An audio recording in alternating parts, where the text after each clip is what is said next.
이제 취재 데스크 지금부터 시작하겠습니다. 네, 아시아투데이 고성국 주필 나와 계십니다. 주필님 안녕하세요. 네, 안녕하세요. 예, 주필님 오늘도 전국 현안의 주요한 이슈들을 가지고 주필님과 말씀 나눠보겠습니다. 그러시죠. 예. 예. 오늘이 우리 시청자 여러분들이 가장 관심을 가지고 있는 여당의 국민의힘의 한동훈 당대표가 취임한 지 100일 되는 날입니다. 조금 전에 국회에서 기자회견을 했는데 내용이 보니까 이런 이야기를 하더군요. 특별감찰관을 안 하고, 그러니까 김건희 여사라든지 대통령실에서 있는 여러 가지 문제들 본인이 생각하는 특별감찰관을 안 하고 민심을 못 얻는다. 용사는 국민 눈높이에 맞춰야 한다. 이런 이야기를 이제 기자들 불러 모아놓고 기자회견 취임 100일 기자회견을 했습니다. 어떻게 보십니까? 참 20세기 정치하는 것 같습니다. 100일 돌, 환갑 이런 거 있잖아요. 네네. 그거 우리 평균 수명이 30대, 40대 됐을 때 있던 거예요. 네네.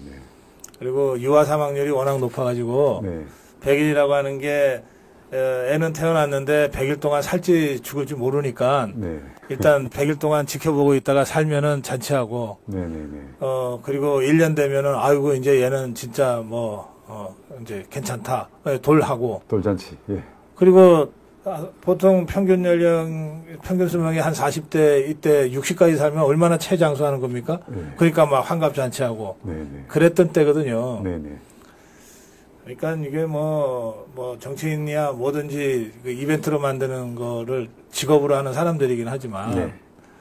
아니면 대단하다고 대표 100일이라고 기자회견하고 사실 그런데 얼마 전 바로 지난주에 대통령과 윤 대통령과 한동훈 대표가 이제 처음에 독대를 하려고 그러다가 정진석 비서실장 배석하고 이제 면담을 했지 않습니까? 네. 거기서 사실은 이제 우리가 이미 다른 길을 간다는 것 같다라는 것이 서로 간의 확인이 좀 된 것 같습니다. 그리고 네. 특검법이라든지 이런 데 있어서 이제 한동훈 당 대표가 대통령실과 이렇게 보조를 맞추고 여당 대표로서의 역할보다는 자기 정치를 한다는 것이 거의 이제 기정사실화되고 있는 상태에서 이제 100일을 맞았는 거거든요. 그래서 오늘 기자회견을 하면서 그런 발언을 했습니다. 발언을 했고. 요즘 한동훈이 응원을 많이 받고 있더라고요.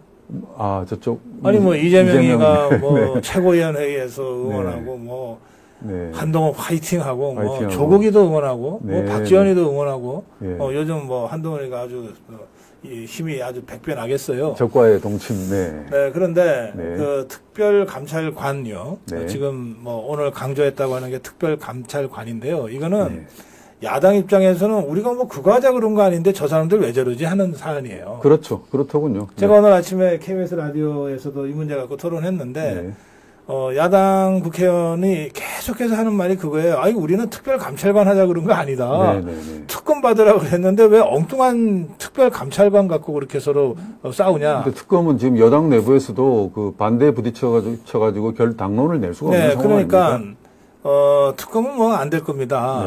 아무리 한동훈 일당들이 대통령하고 각을 세워도, 네. 특검을 통과시키는 순간 한동훈이가 대표 자리를 유지하기 어려워요. 그러니까 이제 그냥 말로 엎어놓고 대통령 협박할 때나 쓰는 거지, 네.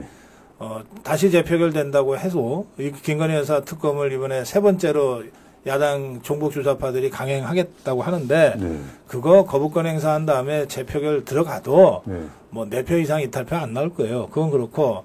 그러니까 이제 한동훈 입장에서는 좀 고민스럽긴 할 거예요. 특검은 거부해야 되겠는데, 그런데 자꾸 지가 스스로 국민 눈높이 얘기는 했지. 네.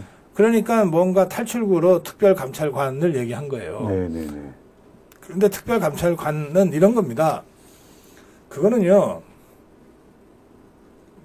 문재인 종북주사파 정권 때, 그러니까 네. 박근혜 대통령이 임명했던 거예요. 그러다가, 탄핵당하면서 흐지부지 됐고, 공석이 됐는데, 문재인이가 5년 동안 마땅히 임명해야 될 특별감찰관을 임명을 안 했어요. 네. 그러니까 사실은 그때 특별감찰관이 누구라도 가 있었으면, 문다혜 같은 게 뭐 관사테크에 뭐 온갖 무슨 저 갭 투자에 무슨 제주도 의문의 뭐 의문의 태국행해 이런 거를 사전에 조금 예방하거나 막았을지 모르겠어요. 예. 근데 어쨌든 특별감찰관은 그런 역할이거든요. 그러니까 이거는 저 야당이 얘기하는 특별검사하고도 좀 달라요, 차원이. 근데 어쨌거나 우리 자유파는 문재인 정권 내내 특별감찰관 임명하라고 주장을 했어요. 그게 거의 당론이었어요. 그리고 그 흐름 속에서 윤석열 대통령이 지난 2년 반 전에 대선할 때도 특별감찰관을 임명하겠다고 공약으로 제시했어요. 그러니까 대통령도 반대하는 게 아니지. 그렇지. 당도 반대하는 게 아니지. 이게 무슨 찬반양론이에요. 이거 다 찬성이에요. 그런데 어디에서 차이가 나냐 하면 어디서 차이가 납니까? 이게 이제 국회에서 여야가 그 후보를 추천하면은 대통령이 임명하는 건데 이걸 그동안은 문재인이가 이거를 회피해 왔단 말이에요. 회피해 왔다가 윤석열 대통령이 취임한 후에 또다시 공세의 수단으로 특별감찰관을 주장하기 시작했어요. 그런데 문재인 때는 뭐라고 이걸 임명 안 했냐? 공수처가 곧 만들어질 건데. 이거 무슨 이 역할이 중복되지 않냐? 이러고 임명을 안 했어요. 문재인이가 진짜 얍삽하게 거짓말하고 안 한 건데. 그 공수처 만들어졌잖아요. 그러니까 문재인이나 종북주사파 주장대로라면 좌파들이 특별감찰관 임명하라고 주장할 명분 자체가 없지요. 근데 어쨌든 그런데 이것도 윤석열 대통령에 대한 공세의 수단이라 생각하고 청량적으로 특별감찰을 주장을 한 거예요. 그러니까 김기현이가 원내대표 할 때 그때 좋다. 뭐 우리가 특별감찰관 반대하는 거 아니다. 그럼 우리가 추천하자. 그런데 이게 문재인 5년 동안에 안 했지 않냐. 몇 년간 이제 묵혔던 숙제인데 그게 묵혔던 숙제가 특별감찰관만 있는 게 아니다. 북한인권재단도 있다. 북한인권재단. 예. 그럼 니들이 계속해서 이런 저렇게 회피해가지고 지금 출범도 안 시키고 있지 않냐. 예산도 그거 같이 하자 그러면. 이렇게 된 거예요. 그래서 그걸 연계시킨 거야. 국민의힘에서. 그래서 원내대표가 그걸 가지고 종북주사파를 상대로 여러 차례 협상을 했어요. 그러니까 당론이었으니까 협상을 한 거지. 당론도 아닌데 김기현이가 개인 자격으로 그걸 어떻게 협상을 합니까? 이렇게 해서 연계됐던 거거든. 지금 한동훈이는 이 연계를 풀자는 거예요. 그러니까 특별감찰관에 대한 찬성 반대냐 이거는 해봤자 뻔해요. 100% 찬성이야. 찬성이지. 그게 무슨 문제가 돼요. 다만 이거를 추진하는데 그동안 우리가 풀지 못했던 북한인권재단도 차제에 연계해서 풀자. 이것이 그동안의 그 당론이었어요. 당론이었죠. 이걸 갑자기 한동훈이가 원내대표도 아닌데 이거를 연계하지 않고 그냥 독자적으로 특별감찰관 임명하겠다고 나서는 바람에 이게 기존의 당론과 다른 얘기를 하게 된 거예요. 야당이 빌미도 주고. 자, 그러면 한동훈이가 계속 이것을 주장하려면 의총을 통해서 당론 변경을 해야 되는데 그거 할 때 의총에서 의원들한테 뭘 물어봐야 되냐 하면 연계할까요 말까요를 물어봐야 되는 거예요. 그렇죠. 특별감찰관을 할까요 말까요는 물어볼 필요가 없어요. 100% 찬성인데 하자는 건데 우리가 그동안 하자고 주장을 해왔는데 그걸 물어보는 게 아니라 연계할까요 말까요. 그럼 연계한다는 뜻은 뭐냐? 북한 인권 문제를 계속 우리의 자유파의 어젠다로 가져가겠다는 뜻입니다. 이거를 풀자는 뜻은 연계하지 않겠다는 뜻은 아젠다로 삼지 이제 않겠다는 북한의 거죠. 인권 문제를 우리가 더 이상 신경 쓰지 않겠다는 뜻입니다. 그렇죠. 자, 그러니까 그러면 자유파 국민들한테 또 국민의힘 의원들한테 이렇게 우리가 질문해야죠. 북한 인권 문제 신경 안 쓸 거냐? 그러니까 말입니다. 이거는 어떤 면에서는 특별감찰관보다도 훨씬 더 크고 중대한 문제입니다. 정체성에 대한 의구심이 또 드는군요. 자유파의 기본적인 정체성의 문제고 국민의힘이 과연 자유파 정당인지를 가름하는 기준의 문제가 되는 거예요. 그리고 이 북한 문제 안 그래도 지금 김정은이가 통일 다 지워버려 그러니까 종북주사파들이 전부 통일 다 지워버리고 있는 이 판에 그 이제 북한 2천만 주민들 대한민국 국민인데 우리가 그냥 외면하고 있을 거예요? 거의 헌법 차원의 명령인데. 저 대한민국 국민을 구출해야 될 거 아니에요? 헌법의 명령이거든요. 그렇습니다. 헌법의 명령이죠. 대통령이 헌법을 위에다가 손을 얹고 선서하고 대통령이 됐는데 그렇죠. 그거 지켜야 될 거 아니에요? 그런데 한 대표 이 사람은 제가 보니까 그런 것까지 언제든지 바꿔먹을 수 있다는 그런 생각이 그래서 저는 검사 출신이라 법률가라서 적어도 대한민국 헌법의 의미 헌법에서의 그 명령에 대해서는 좀 제대로 이해하겠거니 했는데 네. 그렇지도 않더라고요. 기술적으로 뭘 이렇게 법을 가지고 이용하는 그런 어떤 장사꾼적인 이런 마인드들이 있는 것 같은데 헌법에 대한 이해가 전혀 없어요. 네. 그리고 왜 우리가 특별감찰관과 북한인권재단을 연계시켰는지에 대한 정치적 이해가 전혀 없어요. 없어요. 그리고 이것을 분리하겠다고 하는 게 어떤 심각한 문제를 뜻하는지도 잘 몰라요. 네, 네. 그러면서 오늘 또 뭐 100일이니 어쩌니 하면서 그걸 또 강조한 거 아니에요. 그럼 이걸 강조하면 특별감찰관제가 국민 눈높이다. 그러면 북한 인권 문제는 국민 눈높이가 아니에요? 국민 눈높이 참. 그래서 우리말에 비어령, 뭐 이어령 비어령이란 말이 있어요. 네. 귀에 걸면 귀걸이, 코에 걸면 코걸이라는 뜻인데 이거는 권력을 잡고 있거나 무슨 조금 권한을 행사하는 자가 지 편한 대로 이게 눈높이야, 이게 귀걸이야, 이게 뭐 저 코걸이야 이러고 하는 거랑 똑같은 거거든요.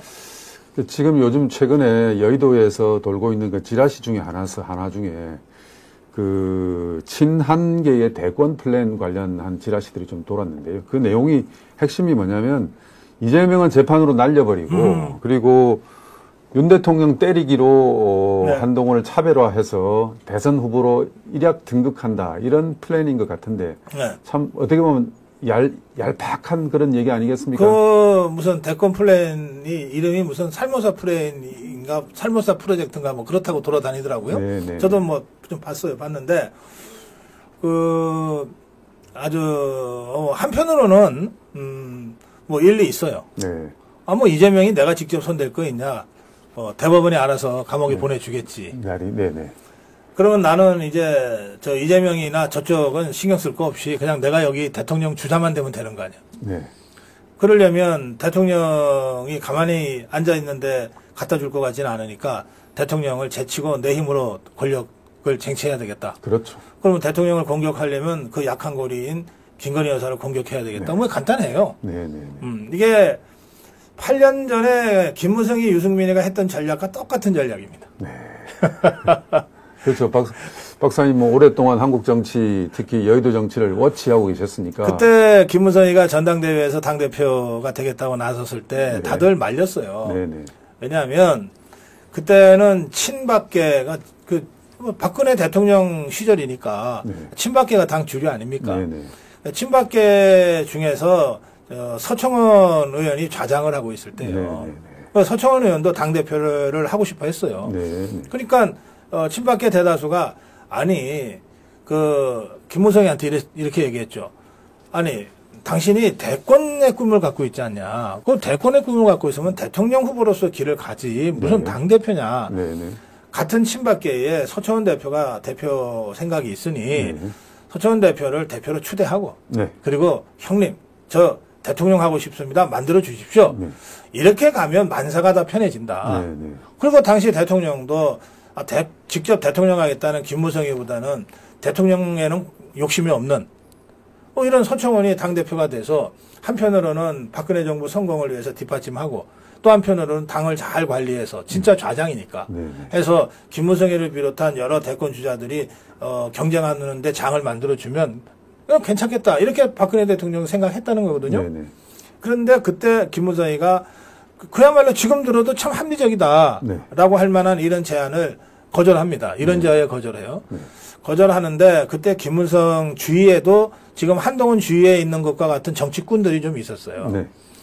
이 친구들이 김무성이를 뭐라고 쑥석쑥석하고 꼬드겼냐면 저 대통령은 누가 주는 거 아닙니다. 우리 힘으로 쟁취하는 거지. 그렇죠. 그리고 박근혜가 절대 대권 그냥 주지 않습니다. 이건 당신이 대통령이 되려면 무조건 당권부터 장악하고 그래가지고 당내의 세력을 더 키워가지고 자력으로 김무성의 힘으로 대통령으로 가야 됩니다. 네. 이렇게 꾸덕인 거예요. 그러니까 거기에 넘어갔어요. 그래가지고서 전당대회가 붙었고 결국은 김무성이 이겼죠.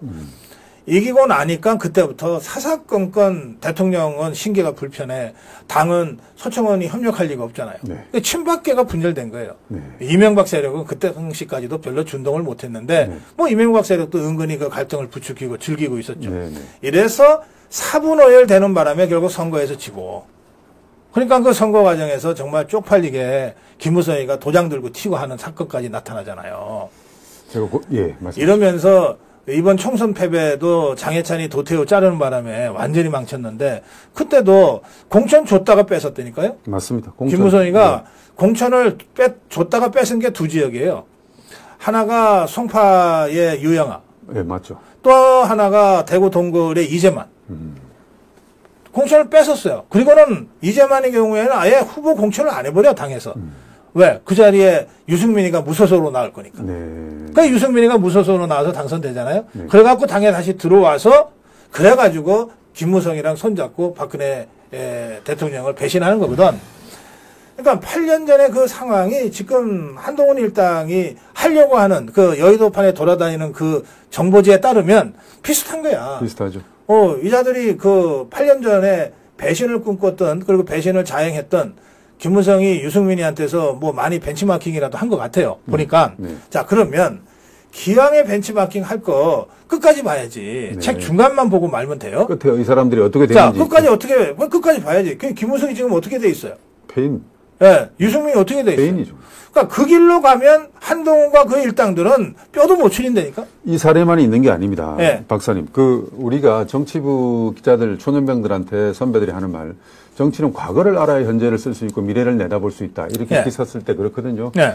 이 사례들이 지금, 대통령한테 들이박았던 여당 내부의 2인자 케이스가 이것만 있는 게 아니지 않습니까? 대표적으로 이해창 케이스가 있죠. 김영삼, 이회창, 네. 노무현, 정동영 노무현 정동영은 좀 케이스가 다른데. 이회창 케이스 좀 설명해 주십시오. 이해창 케이스는 이거예요.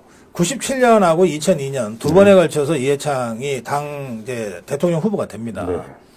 근데 대통령 후보가 되는 과정도 이해창이 감사원장으로 있으면서 김영삼과 맞짱 뜨고, 네.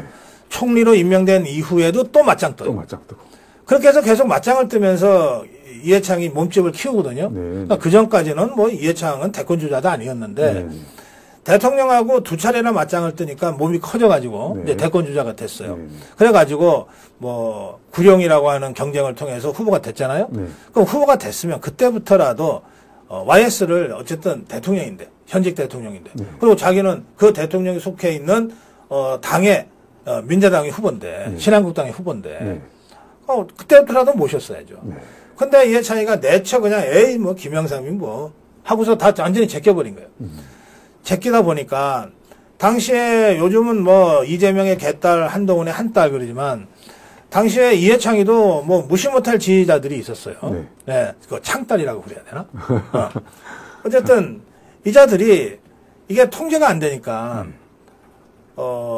그게 대구 경북 지역인데 대구였던 것 같은데 그 김영삼 대통령 현직 대통령 집권당 현직 대통령의 인형을 불태워버려요. 화형식을 한다니까? 맞아요. 인형 사건이 있었습니다. 아니, 그러면 그 인형 화형식은 김일성이를 또는 김정일이를 우리가 규탄할 때나 가끔 하는 거지. 네. 그렇잖아요? 맞습니다. 또, 8년 전에 그 좌파들이, 종북주 좌파들이 광화문에 촛불 들고 나왔을 때 박근혜 대통령 인형 만들어 놓고 막 거기다가 막 온갖 막 못된 짓을 하고 막 이랬잖아요. 그럴 때나 쓰는 거거든. 네. 이거를 집권당의 대통령 후보 지지자들이 집권당의 대통령을 향해서 인형을 불태운 거예요. 그러면 YS가 가만히 있어도 YS를 대통령으로 만들기 위해서 30년, 40년 함께 했던 그 지지자들은 있잖아요. 그렇죠. 그 지지자들이 민주산악회라든지 청년사업당이라든지 여전히 있잖아요. 그럼 그 사람들이 어떻게 이해창을 찍냐고. 그러니까 그런 상황에서 그 이인재가 독자 출마를 해버려요. 도저히 이거 못하겠다. 나 도저히 이해창이는 못 따라가겠다. 그러니까 안 그래도 막 불만에 차 있던 YS 지지자들이 전부 이인재를 따라갑니다. 그래가지고 갑자기 여권이 분열됐어요. 그래도 이긴다 그랬어요. 그래도 이긴다 그랬는데 결국 그 선거 이인재가 260만 표 가져갔어요. 그 이해창이 졌어. 맞습니다. 39만 표 가졌어요. 네. 그러니까 그냥 YS한테 인사 한 번만 했어도 또는 인형 불 태우지만 않았어도 또 이인재가 튄다 했을 때 한 번이라도 찾아가서 그래도 날 좀 도와달라 라고 했어도 대통령 됐던 거예요. 97년에. 그 모든 기회를 다 발로 들고 찼어요. 그때 이해창이가 도대체 왜 그랬냐. 왜 그랬냐. 투표날까지 지는 이기는 줄 알았대. 내가 이기는데 뭐하러 YS를 한테 고개를 숙여. 내가 이기는데 그 이인재 같은 거를 내가 뭐하러 붙잡아. 그랬던 거예요. 그래서 졌잖아요. 지금도. 그때 그 상황이에요. 네. 예. 지금도. 그런데 제가 보기는 특히 이제 한동훈 대표는 정치를 잘 모르지 않습니까? 지금 한동훈 대표 측근 그룹들이 그걸 더 부추기고 있는 것 같고. 또 다른 역지사지로 그렇지 않은 케이스도 하나 제가 설명을 드릴게요. 네, 말씀해 보십시오. 이게 이명박 박근혜 케이스예요. 이명박 박근혜. 네. 자, 2007년에 경선에서 박근혜가 정말 억울하게 이명박한테 집니다. 네. 여론조사에서 져버리는 거예요. 네. 보수 본륜대. 예, 박근혜가. 그때 박근혜가 전당대회장에서 그때는 모여서 당원들이 직접 투표하고 막 여론조사 결합해서 하고 그럴 텐데 전당대회장에서 0. 몇 %가 져요. 네. 그 졌다는 소식을 전당대회장에서 듣고 잠깐 고개 숙이고 생각하다가 바로 일어나서 패배 승복을 하거든요. 네. 그게 이제 아름다운 승복 장면입니다. 네. 그런데 그렇게 해서 이명박이가 대통령이 됐어요. 네. 그리고 박근혜는 그냥 당에 이제 대주주로 남아 있었는데 그리고 나서 이명박이가 대통령이 된 2008년 2월 8년이죠. 예. 그리고 2008년 4월에 이제 총선이 치러집니다. 네, 네. 불과 2달 후입니다. 그렇죠. 그때 친박계들이 다들 불안해했죠. 야, 이거 이제 이명박이가 우리한테 공천 주겠냐. 그래서 다들 불안해하고 할 때 박근혜가 당선인 이명박 당선인을 만납니다. 네. 만나서 약속을 받아요. 절대 정치 보복 없다. 네. 그래 놓고서 친박계 학살을 하잖아요. 예, 예. 그때 친박계 학살한 이 책임자가 이재호. 이재호. 예. 네.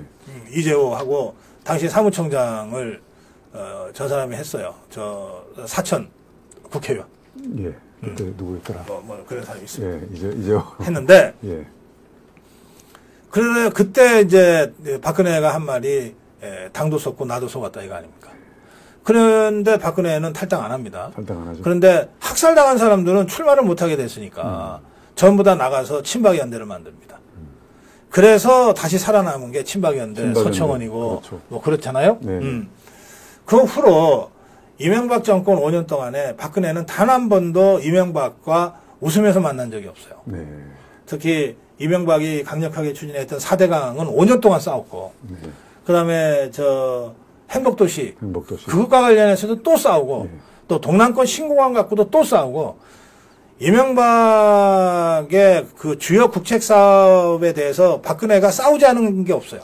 그것도 전면전을 해. 네. 막 박근혜가 직접 성명서 발표하고 네. 친박계가 집단 행동하고 막 그래요. 네, 네. 지금 한동훈이 일당이 뭐 대통령한테 뭐 엉기고 뭐 엉까고 뭐 무슨 뭐 협박도 아니 협박 이런 수준이 아니에요. 그건 전면전을 했어요. 예, 전면전 했죠. 자, 그런데 네. 그러면서도 박근혜가 지킨 게 딱 2개 있어요. 뭐였습니까? 첫째, 네, 첫째. 이명박 대통령한테 출당이나 탈당을 요구 안 해요. 둘째, 김윤영 여사와 관련해서는 일체 얘기하지 않습니다. 그렇죠. 절대 그런 거 없었죠. 네, 그 당시에도 야당이 계속해서 김윤영 여사 한식 세계화가 뭔 문제가 있니 어쩌니 그리고 문제 제기할 때입니다. 예, 예. 적어도 박근혜 입에서 그런 얘기는 한마디도 안 나와요. 적어도 박근혜 대통령 그런 면에서는 지킬 건 지켜주는 거예요. 10남자 이상의 그 상남자입니다. 네, 딱 금도를 딱 지켜주니까. 네, 네. 그래 이명박 결국 탈당 안 하고 당시 그 박근혜 대통령의 그 이 당 자유한국당인가 뭐 하여튼 그 당 소속으로 임기를 마쳐요.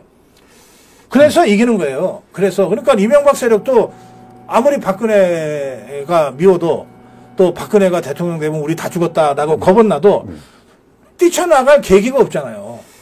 주필님, 이게 보면요. 우리 그 시청자, 일반 국민들은 네. 의외로 이렇게 의리를 저버리는 사람 되게 싫어하더라고요. 아주 싫어하죠. 특히 뭐 대한민국 국민은 다 그렇습니다만 네, 네, 네. 특히 영남권 사람들이 예. 그 이른바 그쪽 동네 말로 아싸리한 게 좋아요. 아싸라 이게 찌질한 거 그리고 정말 뭐 싫어요. 그냥 예. 한 입으로 두말하는 거 싫어하고 네, 좀 그런 네, 특성이 네. 좀 더 강해요. 네, 네. 그러다 보니까 박근혜가 이명박한테 지켜준 게 있잖아요. 그렇죠. 딱 그 금도는 지켜주잖아요. 그러니까 자유파 진영의 표가 어디 도망갈 이유가 없잖아요. 그래서 최대한 결집되는 거예요. 그래서 과반을 넘깁니다. 그러니까 대통령을 화형식까지 하면서 그냥 모멸하고 조롱했던 이회창은 두 번이나 지고 끝까지 금도를 지킨 박근혜는 사상 최대의 승리를 거둬요. 이게 역사가 가르쳐주는 거야. 네. 왜 역사에서 배우지 못할까요? 아이, 그럼 머리가 안 좋아서 그렇지 뭐. 아니 그게 그것보다도 한동훈 대표 제가 보니까 한동훈 대표 본인이 압구정동 현대고등학교 출신이고 그리고 보통 이제 그 강남 8학군 출신들의 그 캐릭터가 있어요. 그리고 현재 한동훈 대표의 측근 그룹들이 가지는 성격이 또 그래요. 그걸 무시할 수 없습니다. 네. 여기 저 댓글에 보니까 뭐 박근혜가 행정수도 찬성했자 그러는데 행정수도 제안은 노무현이 했고. 그리고 이명박은 실제로 노무현의 제안처럼 행정수도처럼 하려고 그랬어요. 근데 박근혜가 그건 아니다. 아니 수도는 관습법상 서울인데 무슨 행정수도 이전이냐. 행복도시로 만들자. 그 지금의 행복도시 세종은 박근혜를 통해서 고쳐진 수정된 행복도시입니다. 예, 그런 차이가 있었어요. 그리고 당시에는 그게 굉장히 치열한 논쟁이었어요. 대통령과 이명박과 박근혜 간에.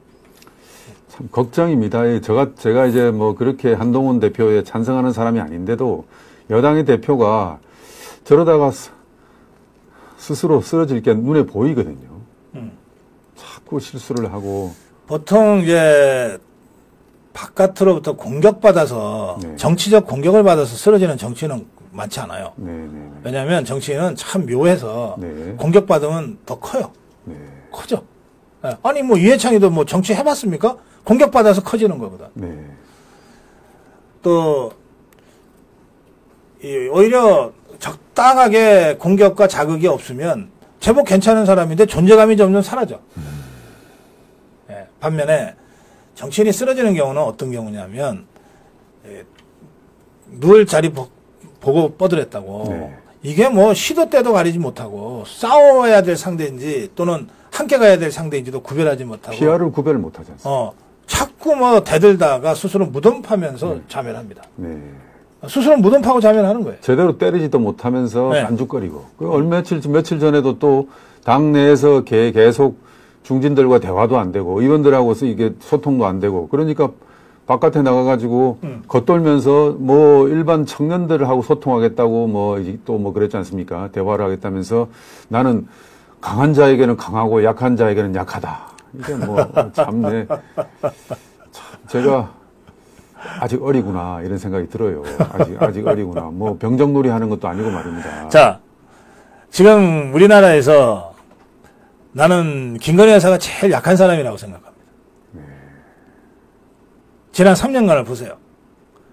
대통령 후보 부인은 대통령 후보만큼이나 역할이 커요. 보통 저뿐만 아니라 대다수 이 정치 평론가나 기획자들은 선거를 할 때 후보만 보질 않아요. 후보 부인과 늘 같이 봅니다. 왜냐하면 최종적인 결정은 후보 부인이 할 때가 많거든. 보세요. 갑자기 나 출마 좀 해야 되겠어. 그건 누구랑 상의해요? 부인하고 상대. 마지막에. 아내와 상대. 근데 이 아내가 끝까지 못한다. 차라리 이혼하자. 그러면 못해요. 못합니다. 실제로 그런 사람들이 있었어요. 실제로 그래요. 그래서 그렇게 반대하던 사람도 막상 좋다. 이제 어쩔 수 없다. 하고 결정을 하는 순간 후보만큼 더 열심히 뛰는 게 후보 부인들이에요. 그리고 힘이 없다가도 아내가 하세요. 합시다. 이러면 그렇단 말이에요. 곰 같은 힘이 그래서 없죠. 보통은 후보가 49, 후보 부인이 51이라 그래요. 그렇게 얘기하거든요. 그런데 김건희 여사 보세요. 3년 전에 이제 대선이 막 본격적으로 시작됐을 때 그때 좌파들이 집중적으로 김건희 여사를 공격하잖아요. 윤 대통령 후보 시절부터 지지율이 40%로 넘을 때도 그때도 계속 김건희 여사를 공격하잖아요. 여사 공격. 줄리라고 프레임 씌워가지고 막 괴담 퍼뜨리고 하잖아요. 그 바람에 당시 윤석열 후보 캠프에서 김건희 여사가 나가면 표 떨어진다고 하는 걱정들을 많이 해가지고 그렇죠. 활동을 거의 못했어요. 그러면 한번 보세요. 자기 남편이 막 일생일대의 승부를 하는데 그리고 다른 사람들 보면 후보 부인이 후보 이상으로 열심히 뛰는데 네. 근데 자기는 아무것도 못해. 그냥 집에 갇혀 있어. 집에 그냥 갇혀 있는데도 맨날 공격은 자기한테 들어와. 네. 그 정상적인 사람 같으면 어떻게 견디냐고요. 네. 어? 네. 자, 그렇게 해서 이제 선거가 지났어요. 네. 계속 물고 늘어지죠, 뭐. 대통령 부인이 됐는데도 여전해. 계속하죠. 오히려 더 많은 괴담과 가짜뉴스가 막 공격에 들어와. 더 괘씸한 건 한동훈. 그렇지. 이번에는 좌파만 아니라. 한동훈. 같은 편에서. 같은 한동훈 가장 은혜를 많이 입은 사람이 또 거기 편승을. 그렇잖아요. 그러니까 뭐 몸무게가 10kg가 빠졌니, 뭐 15kg가 빠졌니가 그냥 하는 말이 아닌 것 같아요. 보면. 그러니까 제가 보기에 지금 김건희라는 사람은 우리나라에서 제일 약한 사람이야. 뭘 저렇게 공격을 받아도 항변 한마디 못하잖아. 참. 그러면 아니 한동훈이가 강강약약이었다며. 강강약약 그렇죠. 아니 그러면 강강해라 말이에요. 네. 좋다 강강해라. 지금 강강이 누구예요? 이재명 아닙니까? 압도적 다수 의석을 갖고서 이재명. 대통령까지 막 휘두르고 이재명 있는 아닙니까? 진짜 강한 거는 지금 이재명 아니에요. 네. 그 이재명한테 강하게 해. 네. 근데 한동훈이가 언제 이재명한테 제대로 강하게 댓글에 한 적이 있냐고요. 쑥덕이죠 지금. 만나면 서로 시시덕거리긴 네. 하지. 대통령 면담을 바로 보고하고. 가장 약한 사람은 김건희 여사한테는 이렇게 굴림하고 포악스럽게 할 수가 없어. 아니 그러니까 아니 뭐 입이 비틀어져도 말은 바로 하랬다고. 지금 한동훈이가 그동안 보여준 태도를 보면 네? 국민이 다 알고 있습니다. 약강. 예, 그렇죠. 약강이잖아요. 예. 약한 자한테 강하고 강약, 강한 자한테 약한 거지. 왜 말을 거꾸로 해? 참. 자, 시간이 다 됐나요? 예, 저 이거 광고해야 되는데요. 네, 하고 가십시오. 죄송해요. 막 저렇게 되면 말씀 죄송합니다. 하고 가십시오. 이게 아니고. 흥분하고 주편님 부탁합니다. 아니 무슨 말씀을? 예. 흥분하고 막 소리 지르다가 갑자기 저도 흥분했습니다. 확 모드로 바꿔가지고 방송 말씀 듣게 되니까 이게 우리 최영재 국장이나 저나 이게 목을 쓰는 사람들이라 특히 이제 환절기가 다가오면은 이제 목 특별히 좀 관리를 해야 됩니다. 우리도 어쨌든 전문 직업인인데 전문 방송인인데 그 제가 의지하는 것 중에 하나가 이겁니다. 산도라지. 예, 도라지는 워낙 천식, 기침 이런 데 좋아요. 그렇죠. 근데 이게 산도라지니까 이게 태백산맥 해발 500m에서 재배하는 산도라지예요. 네네네. 이거는 이제 자연산 산도라지는 채취를 해서 이렇게 대량 생산을 할 수가 없어요. 그래서 이거는 해발 500m에서 양씨 우리가 재배하는 산도라지입니다. 네.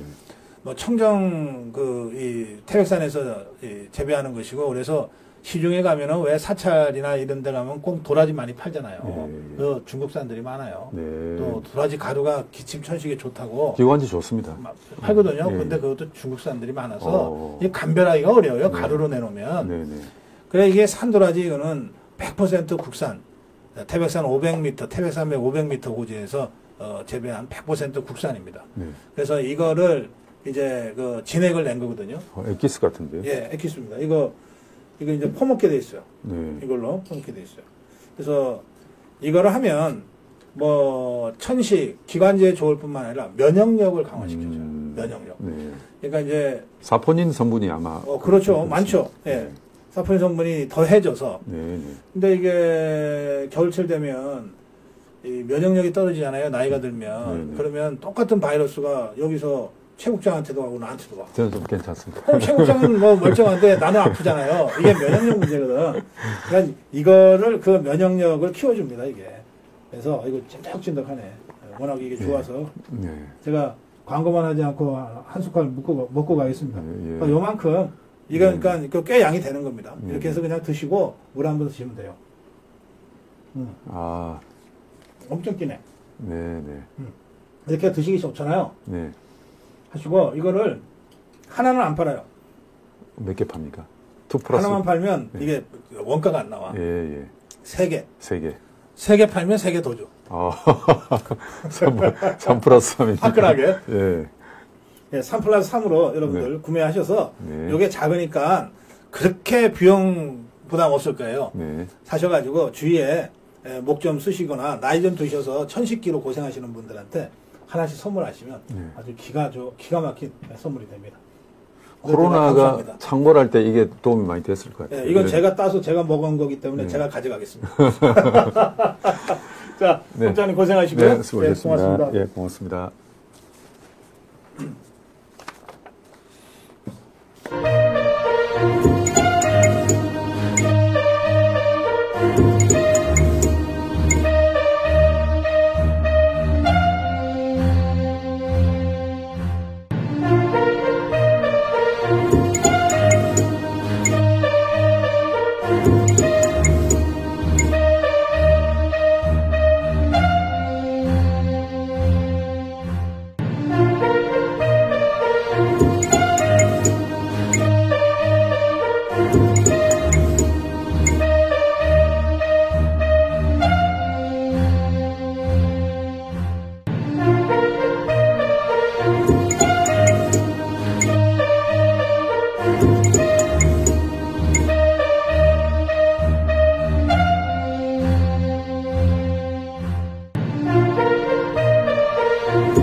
시청자 여러분 안녕하십니까. 최영재 취재 데스크 2부 순서 시작하겠습니다. 네.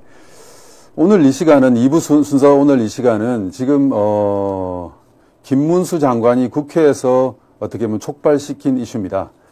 아주 핫한 이슈고 현재 여야 간에 계속 격돌하고 있는 이슈이기도 합니다. 여러분 다 알고 계시죠?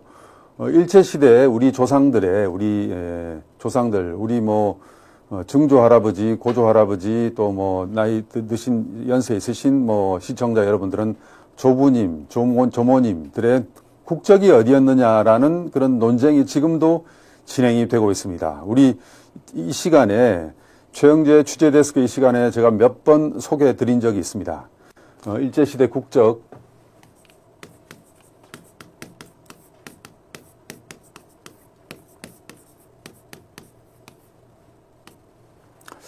그런데 얼마 전에 아주 좀 이것을 논쟁에 불을 붙인 김문수 장관 또는 이제 이 일제시대 국적 문제에 대해서 난감한 사건이 하나 생겼습니다.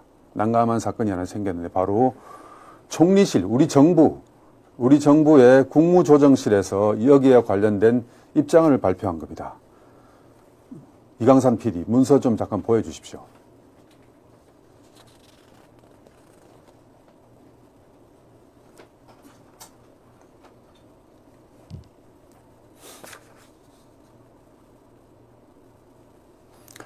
그러니까 일제시대 우리 국민들의 국적이 김문수 장관은 당연히 당시에 일본 아니었습니까? 나라가 없는 시기였습니까? 이런 야당 의원들의 청문회 자리에서 질문에 이렇게 답변을 했습니다. 그걸 가지고 이제 야당 의원들은 친일파라고 막 이렇게 1라운드는 그렇습니다. 공격을 했고 김문수 장관은 무슨 소리냐 이렇게 반박을 했고 또 심지어 당신의 13대 조부까지 소환했습니다. 임진왜란 당시에 의병장으로 전사한 순국한 13대 할아버지를 이제 끌어왔고 또 당시 또 김문수 장관의 조부 바로 직계 조부가 바로 20세기 초반에 국채 보상 운동을 벌였던 애국자였다는 것을 이걸 설파를 했습니다. 이것이 1라운드입니다. 그런데 야당은 공격을 멈추지 않고 계속됐습니다. 그런데 대한민국 정부가 국무조정실이 바로 이런 입장을 내놨습니다. 지금 여러분 문서 보이시죠? 조금만 내려보십시오. 밑으로. 결론이 그겁니다. 1910년 8월 22일 및 그 이전에 대한제국과 일본 제국 간에 체결된 모든 조약 및 협약은 무효라는 것이 정부 입장이다. 이게 뭐냐면 결국은 이에 따르면 한일 합병 조약에 의한 일본 국적 당연 취득은 인정할 수 없고 일제가 우리 국민에게 시행한 조선 호정령, 재령도 모두 무효이므로 일제 강점기에도 우리 국민의 국적은 한국이다. 정부가 어떻게 보면 민주당 쪽 내지는 좀 주류 다수 역사학계의 편을 들어준 겁니다.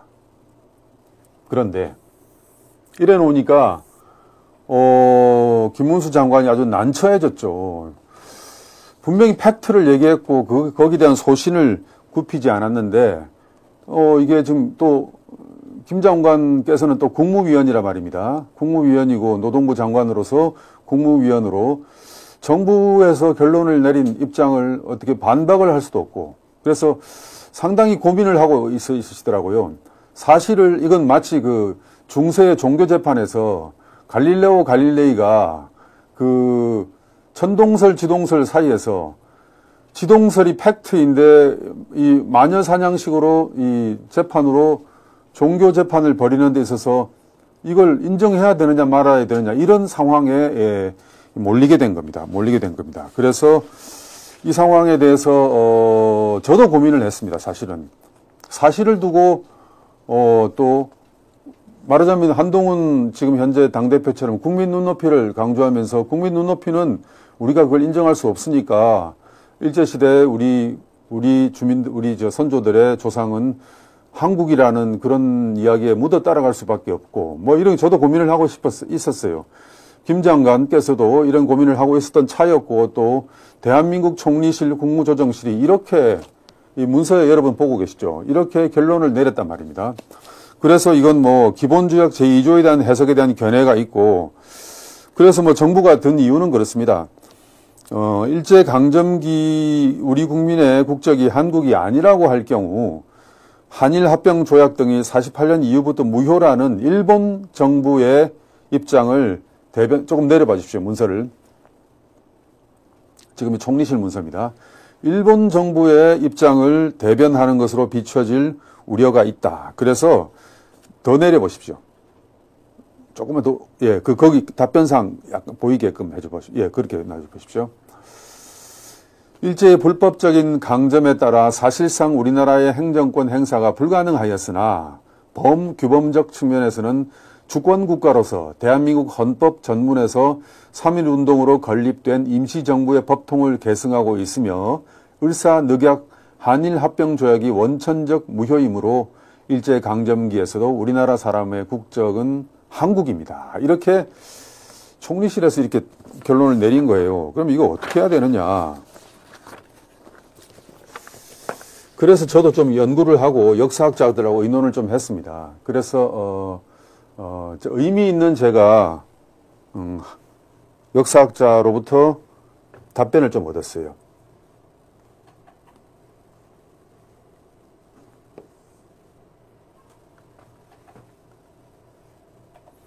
이 백보드 좀 보여주십시오.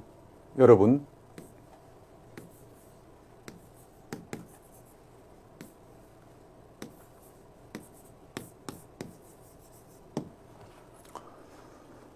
독일어인데요.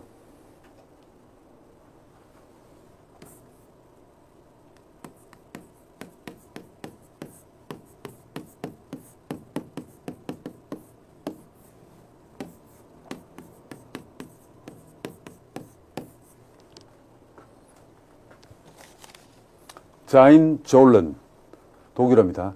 자인은 존재 그 자체, 있는 사실 그 자체, 뭐 팩트로 번역할 수도 있고 있는 사실 그 자체입니다. 갈릴레오 갈릴레이가 천동설을 강요하는 종교재판소 앞에서도 살기 위해서 지동설을 부인했지만 나오면서 무슨 말을 했는가 여러분 다 알고 계시죠? 그래도 지구는 돌고 있다고. 태양 주위를 돌고 있다고. 당신들 종교재판관들이 그렇게 사람을 화형을 시키겠다는 그런 위협 속에서 이렇게 나에게 나의 소신과 내지는 과학적 사실과는 다른 답변을 끌어냈을지는 몰라도 자인, 존재하고 있는 그 상황은 그대로 있는 것이다. 그리고 당위와 자인과 졸론은 다른 것이다. 이것을 구별해야 된다. 마키아벨리라는 중세 유럽의 아주 유명한 정치학자입니다. 여러분 알고 계시죠?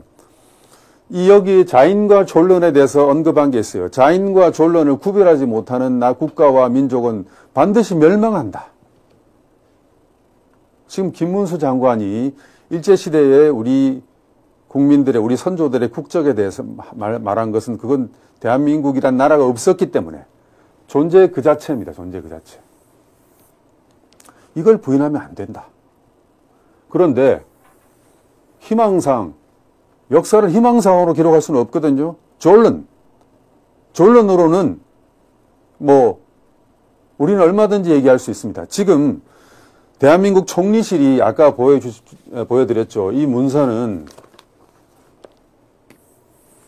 사실은 국제사회에 나가면은 지탄받을 내용입니다. 결론입니다. 사실을 사실대로 인정을 해야지. 여러분, 패전의 역사에서 더 많은 걸 배울 수가 있습니다. 우리가 임진왜란 때 이순신 장군이 왜군과 싸워서 23승을 했거든요. 한 번도 지지 않았어요. 그런데 그 이순신 장군의 충무공의 승전사에서 우리가 배울 건 많지만은 오히려 그 이순신이 감옥에 간 뒤에 그 이순신의 함대를 가지고 몰살시킨 원균 있지 않습니까? 원균의 그 7천량 해전. 역사를 공부하는 사람들은 7천량 해전을 반드시 가봐야 됩니다. 어떻게 우리가 그 피땀을 모아서 이룩한 함대가 전부 수장됐는가. 그리고 이순신을 도와서 연전연승을 했던 그 수많은 장군들과 군사들이 몰살당했는가. 그 통한의 역사 현장을 보아야 됩니다. 패배한 역사일수록 그것을 보고 거기서 이렇게 싸우면 안 되겠구나. 반면 교사를 얻어야 되는 겁니다. 지금 민주당 의원들 존재 그 자체에 대해서 이렇게 부인을 하고 나서는데요. 제가 이와 관련해서 캐나다에 있는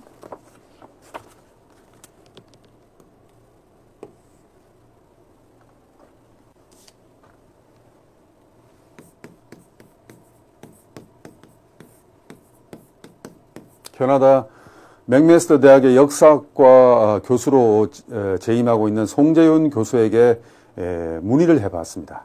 문의를 해봤고 송재윤 교수가 아주 주목할 만한 글을 써왔습니다. 송재윤 교수가 하버드 대학에서 중국 송나라의 역사로 철학 역사 PhD를 받고 지금 맥메스터 대학 교수로 지금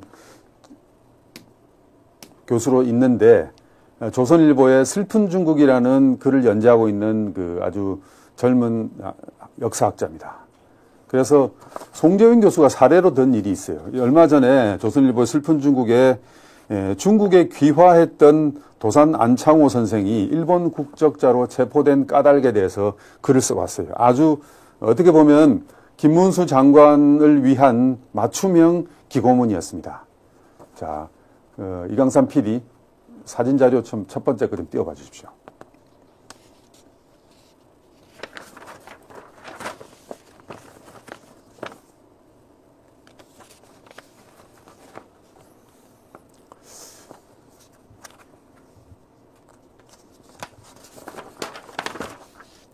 대한민국 임시정부 국무원 성립기념 사진입니다. 1919년 10월 11일 사진입니다. 앞줄 왼쪽부터 신익희, 그리고 가운데가 안창호입니다. 도산 안창호입니다. 그리고 다른 분들 이렇게 했습니다. 이게 독립기념관에서 제공한 사진인데요. 무슨 얘기냐면은 일제시대, 일제강점기 때 조선인은 모두 일본 국민에 편입됐습니다. 그리고 일본 국적을 부여받았습니다. 당시 일본인들은 우리 조선인들을 어떤 통치하기 위해서 그렇게 한 겁니다. 그리고 여러 가지 여기에 이것을 입증하는 사료들이 나오고 있습니다. 민주당 의원들이 아무리 이 당시에 일제시대 때, 일제강점기 때 조선인의 국적이 대한민국이라고 강변을 해도 그것은 국제사회 내지는 역사적 사료에서는 통하지 않는 희망사항입니다. 희망사항입니다. 우리 대한민국 총리실이 아까 보여드린 문서 있죠. 그렇게 사후에 와서 이렇게 사후에 와서 결론을 냈다 할지라도 1910년대, 20년대, 30년대에 그 당시의 역사적 사실은 우리 조선인들은 일본 국적을 갖고 있었습니다. 일본 국적을 갖고 있었고 그것이 적나라하게 표출된 그런 계기들이 있었어요. 무슨 말이냐면은 당시에 여러분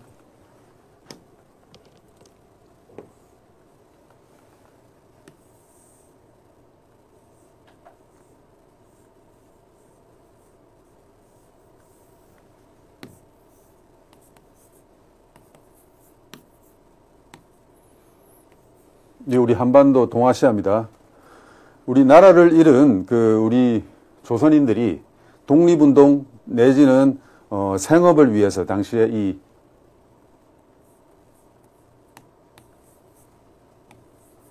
간도 지방으로 많이 이동해서 살았거든요. 간도입니다. 간도. 여기는 사할린이죠. 간도로 많이 이주를 해 살았습니다. 이것을 또 정통으로 다룬 소설이 박경리 토지 아니겠습니까?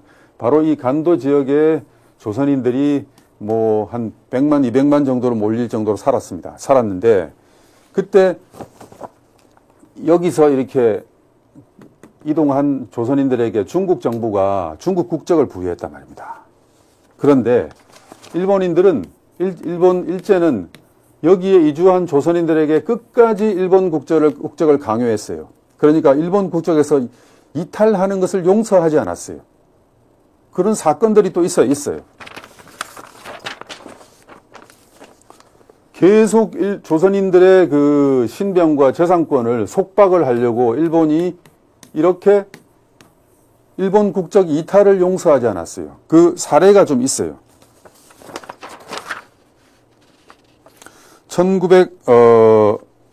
그러니까 일단 1899년에 일본 국적법 20조가 자기의 희망에 따라 외국 국적을 취득한 자는 일본 국적을 상실한다고 규정되어 있거든요. 이건 일본인들에 해당되는 일이고 조선인들 같은 경우는 말입니다.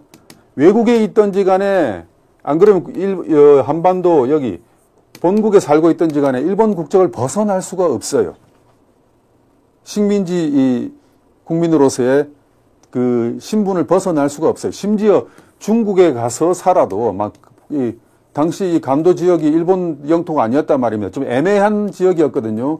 간도에 가서 살아도 일본은 계속 이 조선인들에 대한 자기의 국적임을 이제 강요를 하려고 그랬고 이탈을 용서하지 않았고 중국 그 국민당 정부죠. 장개석 국민당 정부는 조선인들에 대한 그것을 또 인정할 중국 정부의 국민이라는 것을 인정하려고 그러죠. 이게 충돌하고 있었고 애매한 상황이었습니다. 그래서 어떤 사건이 생기면 어떤 경우에는 중국 측이 이제 중국 국민이라는 것이 인정이 될 수가 있었고 어떤 경우에는 일본 국민이라는 게 인정이 될 경우가 있었던 거예요. 일본 국민이라는 게 인정이 되면 여러 가지로 아무래도 일본 정부가 왜 그럴 때 개입을 하겠습니까? 체포를 하거나 재산권을 행사하려고 할 때 너는 일본 국민이니까 우리 법에 따라 체포하겠다. 우리 법에 따라서 감옥에 가두겠다. 이런 거였거든요. 조선인 어느 누구도 이런 일본국의 일본 국적 강요를 벗어날 수가 없었어요. 이탈할 수가 없었어요. 몇 가지 분쟁 사건들이 있습니다.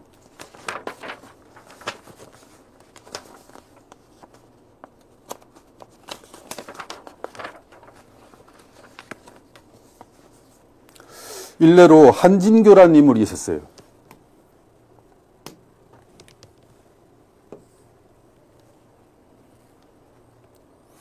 여러분, 이 송계훈 교수가 조선일보 기고한 글에서 이렇게 다 밝힌 내용들인데, 송 교수가 전문적인 역사학자이기 때문에 이런 사례들을 연구를 하는 학자입니다.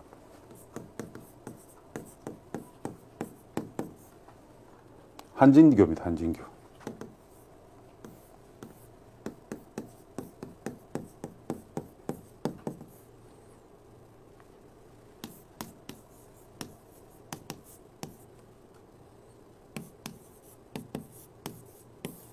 한진교라는 사람이 상해에서 독립운동을 지원하던 사람이었어요.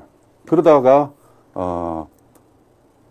프랑스 조계에서 당시에 이제 상해가 국제도시 아닙니까? 프랑스 조계가 있고 영국 조계가 있고 다 서양 열강들의 조계가 있었지 않습니까? 거기서 일본 경찰에 체포가 된 거예요. 그래서 중국 측은 이 한진교를 중국인으로 인식하고 우리가 처벌 내지는 신병을 인도하겠다고 그랬고 일본 총영사관은 일본 국적자라는 걸 근거로 중국 측에다가 한진교의 신병을 인도해달라고 요청을 했어요. 그러다 보니까 충돌이 일어났는데 어느 정도 중립적이라고 할 수 있는 프랑스가 이제 이걸 주재를 했는데 결론은 일본이 한진교를 인수했습니다.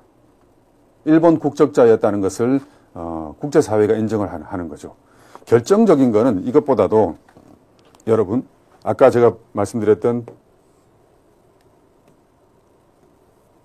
바로 도산 안창호 선생입니다. 안창호 선생 한 번 더 띄워주십시오. 아까 첫 번째 사진.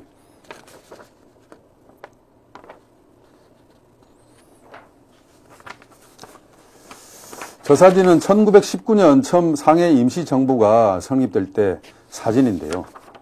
이때부터 일본 당국은 안창호 선생을 요주의 인물로 안창호 선생이 지금 제일 앞줄에 가운데 앉아 있는 분입니다. 요주의 인물로 관찰하고 있었습니다. 그런데 사건이 하나 터집니다. 1931년 4월 32년이군요.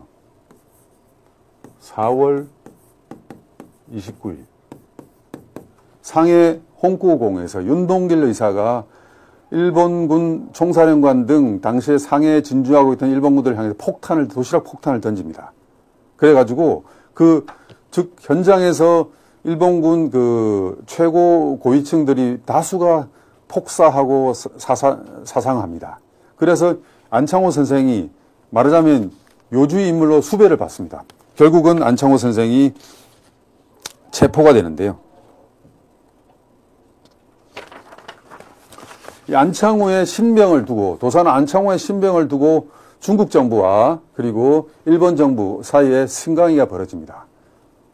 중국 정부는 안창호는 벌써 그 전에 도산 안창호는 중국으로 귀화한 상태였기 때문에 우리 국적자를 너희들이 어떻게 체포를 해? 이렇게 주장을 했고 일본 정부는 야 무슨 소리야. 조선인은 일본 신민을 벗어날 수가 없어. 일본 국적을 벗어날 수 없어. 이렇게 승강이를 하다가 프랑스 정부가 결국은 일본 편을 듭니다. 일본 편을 들어가지고 일본 정부가 도산 안창호 선생을 체포해서 국내로 압송합니다. 보십시오. 민주당 국회의원들이 아무리 떠들어도 말입니다. 총리실이 이렇게 저렇게 사후에 이렇게 역사를 이렇게 지금 현재 입맛대로 이렇게 요리를 해도 현장에서는 이렇게 진행이 되고 있는 겁니다. 현장에서는. 당시 현장에서는 엄연한 역사적인 사실로서 우리 조선의 신민들은 일본 국적을 이탈할 수가 없었습니다. 도산 안창호 선생도 그것 때문에 국내로 압송됩니다. 이강산 PD, 그 다음 사진 좀 보여주십시오.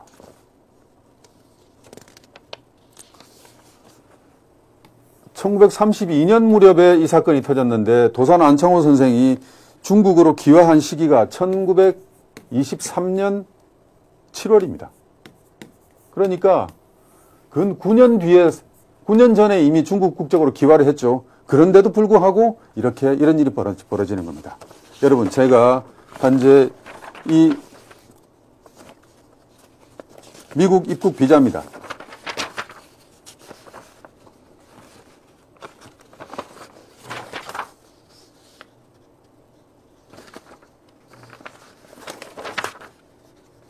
저게 아마 37년도죠. 보니까 사증이 그러니까 이게 지금 뭐냐면 서울 주재 미국 영사관에서 발급한 미국 입국 비자입니다. 김성락이라는 조선인이 미국에 들어가려고, 여러분 지금과 별로 다르지 않습니다. 여러분 지금도 미국에 입국하려고 그러면 미국 입국 비자를 받아야 되지 않습니까?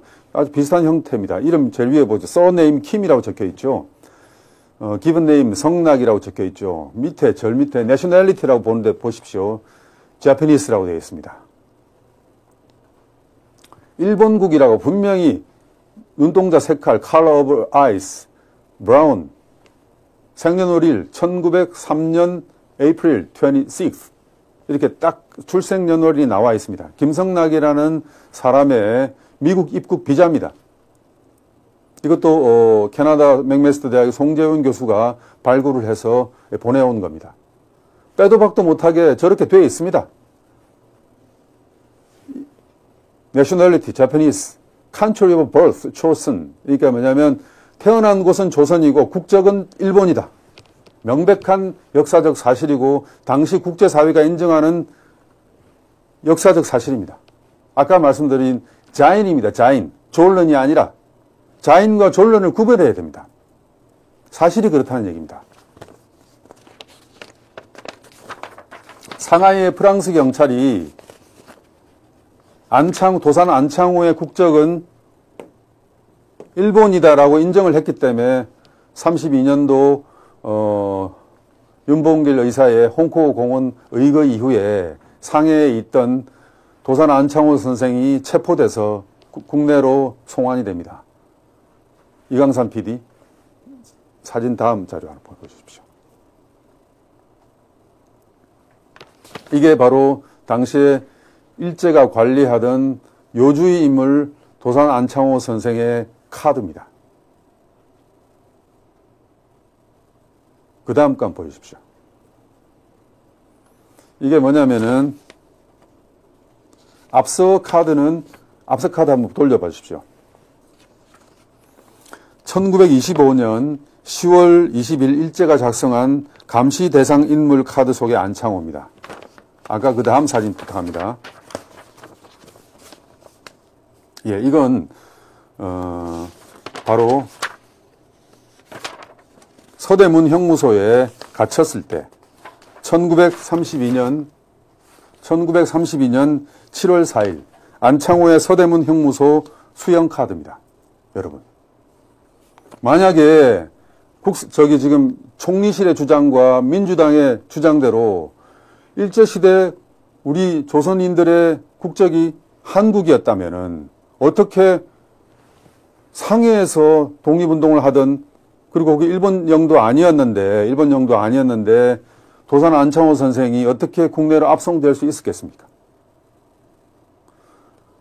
안창호 선생이 중국 국적으로 귀화한 지가 벌써 32년보다 9년 전인 23년의 일인데 어떻게 32년의 안창호가 도산 선생이 일본에게 체포될 수 있었겠습니까?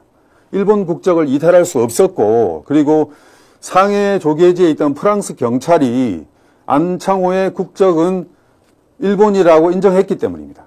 당시에 중국 장개석 국민당 정부는 안창호 선생이 중국 국적이라고 계속 주장을 했죠. 국제사회는 인정하지 않았습니다. 그 말입니다. 현실로 인정을 하고 당위는 당위대로 구별을 해야 되는 겁니다. 아까 말씀드렸다시피 자인, 존런, 이 두 가지를 구별 못하는 민족과 국가는 역사상에서 사라질 수밖에 없습니다. 비록 불편한 진실이라도 7천년 해전의 그런 일본의 대패한 그런 불편한 역사일지라도 이 패배에서 배워야 그 나라와 그 민족이 발전할 수 있는 겁니다. 마키아벨리 말처럼 김문수 장관은 용기 있게 모든 사람들의 친일파라는 지탄을 받으면서도 일제시대 우리 국적은 일본 아니었냐라고 강변했습니다. 아무리 민주당 의원들이 겁박을 한다 할지라도.